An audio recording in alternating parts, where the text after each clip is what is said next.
Hello, good morning, good afternoon, wherever you are in the world. Kevin from Charity Navigator, and I am joined by Adam Lowy, who's the CEO and founder of Move for Hunger. Adam, how are you doing today? I'm doing great, doing great.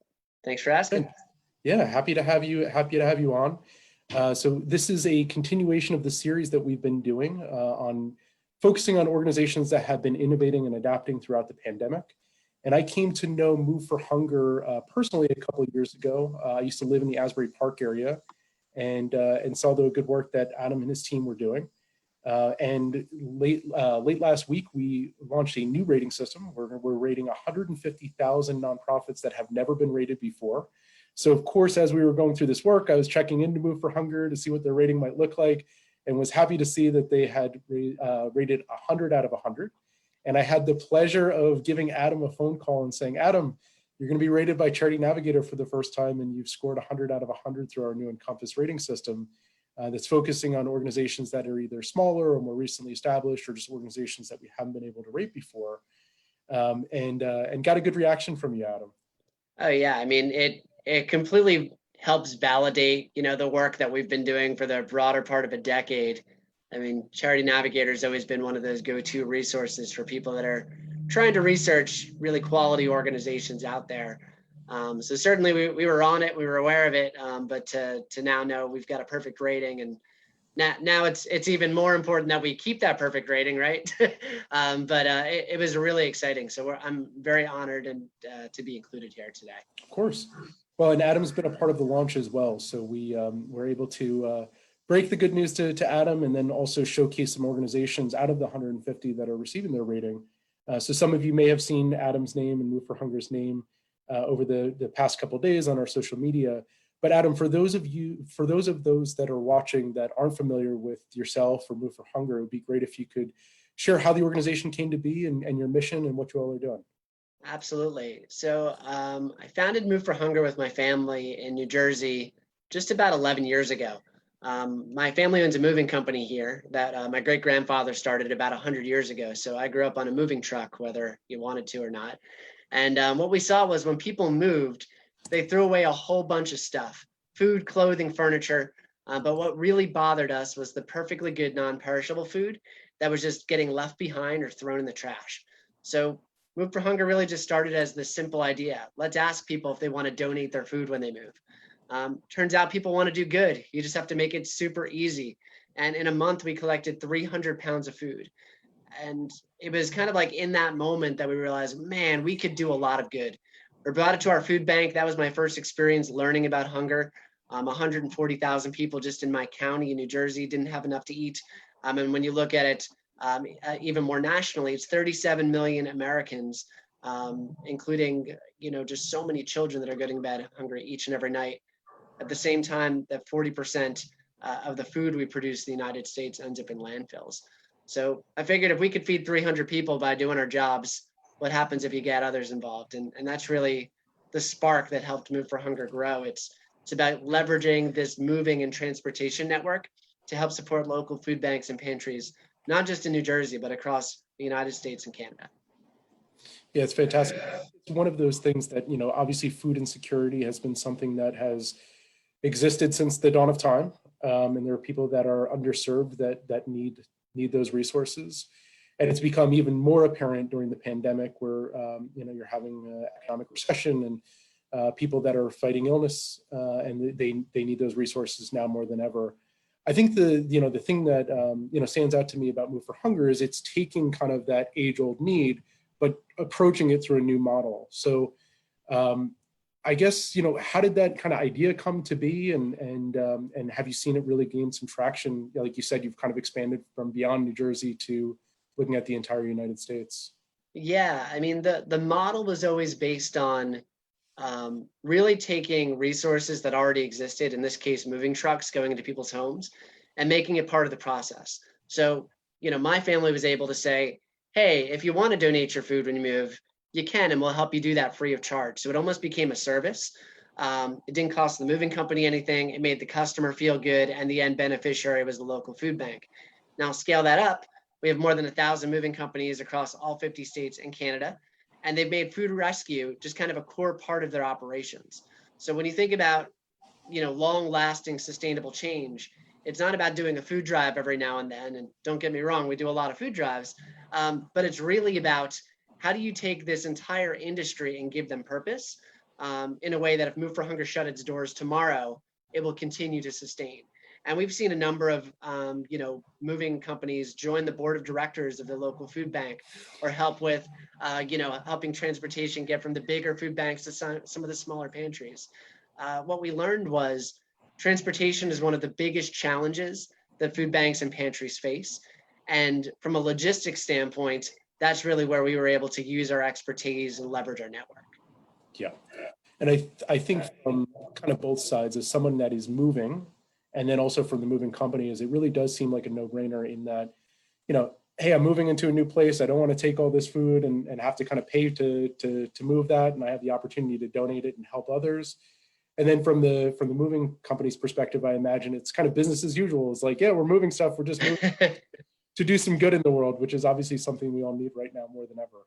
Exactly. And like to see like major van lines, like North American van lines, like tweeting about hunger statistics, like that's not something that, is typically within their wheelhouse, but we've kind of created this change that they now want to be part of that conversation. And we're seeing that across different industries. So beyond movers, we're working with relocation management companies and now the multifamily industry. So even if you're not hiring a mover, if you move out of some of these big apartment communities, you get a recyclable food collection bag that you can leave your food behind in, and we get that picked up and brought to the food banks as well. Very cool. I imagine that the pandemic has been challenging for your organization and your beneficiaries in many ways. Would love to kind of hear as to the impact that you're seeing, both kind of programmatically and then also financially. Absolutely. March hit and, the world kind of stopped for a minute to kind of recalibrate. We really weren't sure what was going to happen. I think a lot of our partners very fortunately have stuck by us. But some of the growth that we had expected certainly slowed just as everyone was adjusting to what this new normal is. Hunger, specifically food insecurity, is being affected drastically by this pandemic. With the economy, at kind of just in the tank right now, unemployment at record highs. There's so many people that are utilizing the services of food banks for the very first time. Like people that used to be donors to food banks are now finding themselves on the receiving end. We are expecting an increase of about 17 million additional Americans that will be food insecure as a result of the COVID-19 pandemic. Putting that in perspective, it really takes all the progress that food insecurity as a whole has made over the past decade and wipes that away and then some. And most food banks are seeing, double, 40%, 5 times the amount of need. And the system really wasn't meant to handle this. You're also seeing what used to be a really strong volunteer base with food banks and pantries that was wiped out basically as well due to social distancing needs. So the system's really never been tested this way. And couple that with, we saw a run on all the grocery stores as everyone was kind of doing their panic buying. So the food system really had a lot to do with this as well. So, we have definitely adjusted. We've tweaked some of our programs. We've reshuffled some internal staff, and we're really looking at, all right, from our food recovery standpoint, how can we do more? Because logistics has been the core part of this. If you've tried to order anything over the past few months and wondered why it's delayed, it's logistics and supply chain. So it has been exciting to see some foundations step up from a fundraising model from the first time. Some new funding has come there and helped level things off for us so we can continue to not just worry about keeping the lights on, but also create some new programs. We're teaming up with farmers and some gleaning organizations now to figure out how we can rescue more food from the farm. We're talking to freight companies for the first time ever to talk about aging inventory and damaged goods before it goes to the landfill. So there are still so many opportunities to rescue food and deliver it to food banks. And we're just trying to get even more creative now. And I think I've seen a lot of nonprofits that have made this pivot successfully in terms of, now is the time to try crazy ideas and it's okay to do that. So we're grateful that, some funding has continued to come in. It's not going to be the banner year that we expected, but I can tell you, we've delivered almost 2 million pounds of food to food banks and pantries since the pandemic began. And that's a record for us, considering most of our food drives are just starting to begin again. They all kind of came to a screeching halt earlier on. That's great. Yeah, and thank you for kind of walking us through, the crazy ideas of like, now's the time to do that, because I think that is important, is that, if you're faced with challenges that you've never been faced with before, you need to come up with new solutions, right? And I think that, organizations that are adapting should be rewarded as such. And, obviously having kind of the programmatic payoff of knowing that they delivered on their mission, but also that there's funding that's backing that as well. So I'm happy to hear that foundations have stepped up accordingly. Yeah, and it's not just new ideas, but it's new collaborations too, right? Like, yeah, we've been aware of all these other hunger relief organizations and food recovery organizations, whether it's nationally or locally, but everyone does things a little bit different and everyone has different skill sets. So there's no reason that we shouldn't have been collaborating more, even pre-pandemic.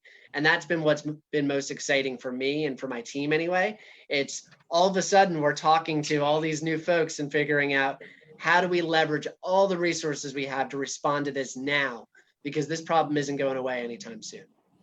Yeah, and I think that that's maybe one of the silver linings, right? Is that it is kind of fostering this sense of community, and that, like Charity Navigator, we deal with disasters around the world all the time. Yeah. But most of those disasters are very localized. So you have a hurricane or you have a tornado or an earthquake, and people react to that, and there's a news cycle around it.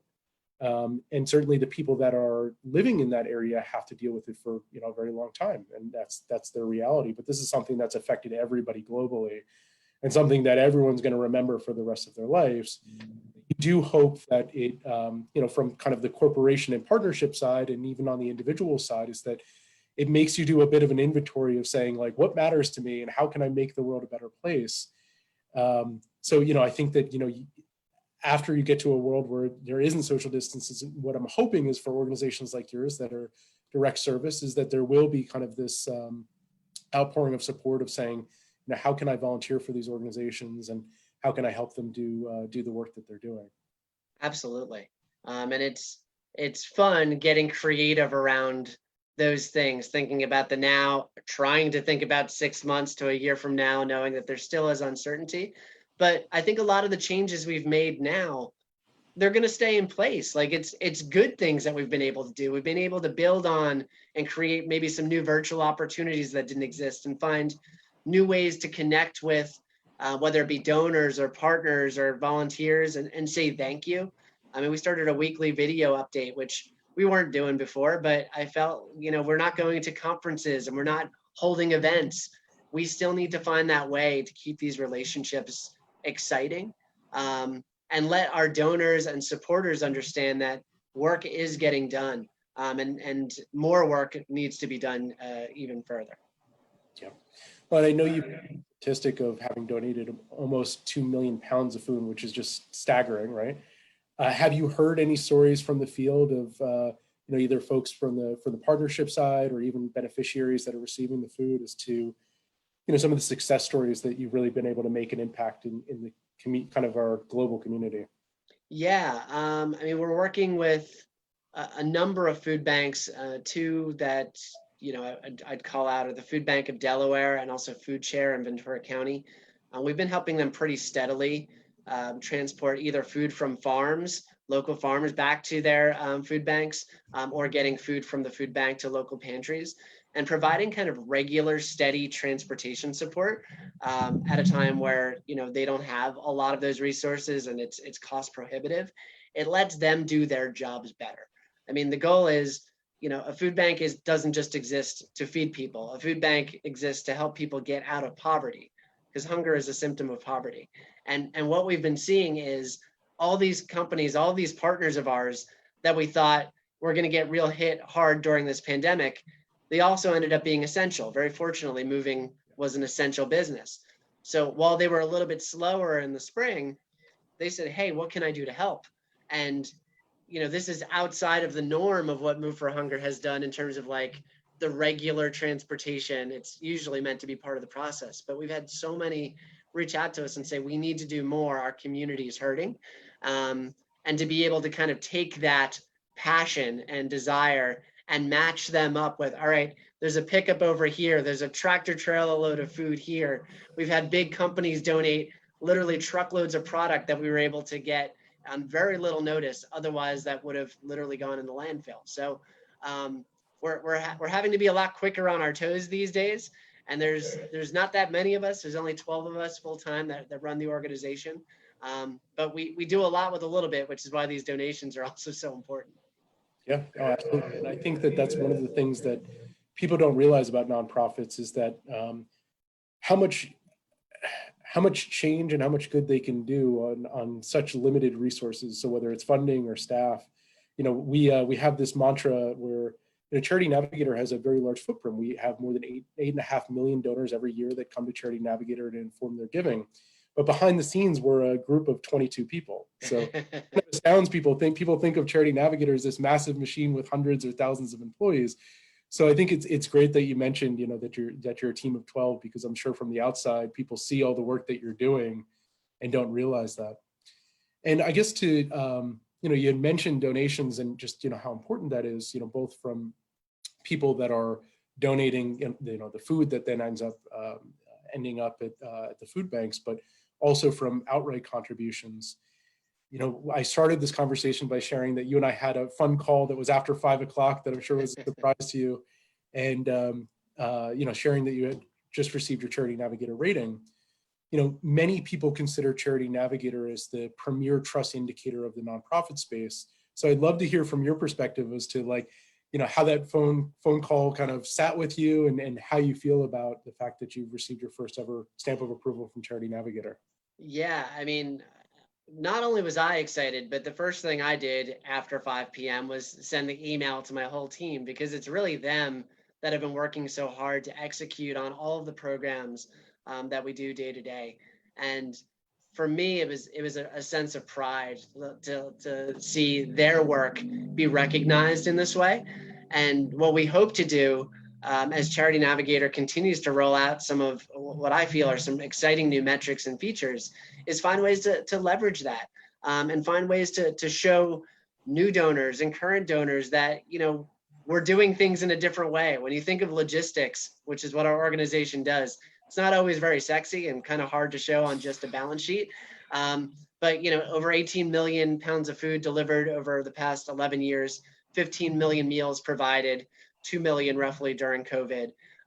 There's a lot that's happening behind the scenes. So I was just so excited to see the fact that Charity Navigator who is already kind of like that big name within philanthropy, is now kind of reshaping what it means to be an effective, impactful nonprofit. And you guys have done a really incredible job, at least as I've gone through your changes and the things that you've shown me. It's really exciting to see. I appreciate that. And yeah, to kind of expand on that is that, so we've rolled out this new rating system, the Encompass rating system. And out of the gate, we have 150,000 organizations who are receiving their first ever Charity Navigator rating, and Move for Hunger being one of those that have scored 100 out of 100. And we do know that there's a lot more that makes a good nonprofit outside of just what ends up on their Form 990 through the IRS, as well as some of their governance features. Of course, those are important parts of the equation, but they're not the only important parts of the equation. So the first goal was getting to scale. We wanted to be able to serve the nonprofit sector, both donors and the nonprofits themselves, of being able to give more trust indicators to organizations that are local in people's community. But outside of that, we wanted to approach this with a software development mindset of seeing, okay, how can we iterate on this and how can we make it better over time? So we now have this framework that's in place where we can look at other areas, and a lot of like what Adam has been talking about leadership and adaptability, changing when things are different, things are wrong, and we have to make some changes to account for that. How can we actually evaluate that and put a score on it so that way donors can actually factor that into their philanthropic decision making? And then the other areas being impact and results. So, once again, some of the things that Adam was talking about of 18 million pounds and even 2 million pounds since the onset of the pandemic. And then also, another important aspect, and has become even more of a focus in the past couple of months, has been this idea of culture and community. So what are some of the diversity, equity, inclusion metrics that organizations are working against, or policies that they have internally, as well as what are folks saying about them. Generally, do they have a good reputation? Because that's important too, is that you want to make sure that generally the donors and constituents that are connected to an organization generally have good feelings about an organization as well. And then looking at that as kind of a holistic system so you can get a comprehensive evaluation of a nonprofit. So I'm excited that you're excited for, and we're definitely very geared up and ready to go to kind of reshape what nonprofit effectiveness really means in the minds of donors and nonprofits themselves. Awesome. Thank you for that. Thank you for celebrating with us. Thank you. Thank you. Of course. Well, Adam, I know you've shared a lot about the organization. I'm sure that Move for Hunger is probably new to many that are watching, at least on the Charity Navigator side. So I'd love to give you an opportunity to share as to how people can get involved and track your progress and support you. Absolutely. For those that want to get involved or follow what's going on, you can visit moveforhunger.org. You can find ways to take action right on the website, whether that be holding a food drive, and we've got some new socially distant food drive campaigns available. Making a donation, certainly the contribution helps in a great way. Even just a $25 donation can help us provide about 63 meals to individuals in need. We also have ways that you can kind of share and learn about the cause, hunger and food waste, obviously big issues facing the United States and the world. But we've got a number of infographics that you can share. We've got a number of pages to learn about these topics and advocacy as well, if that's something that you're interested in. So it's all there, moveforhunger.org/take action or /donate.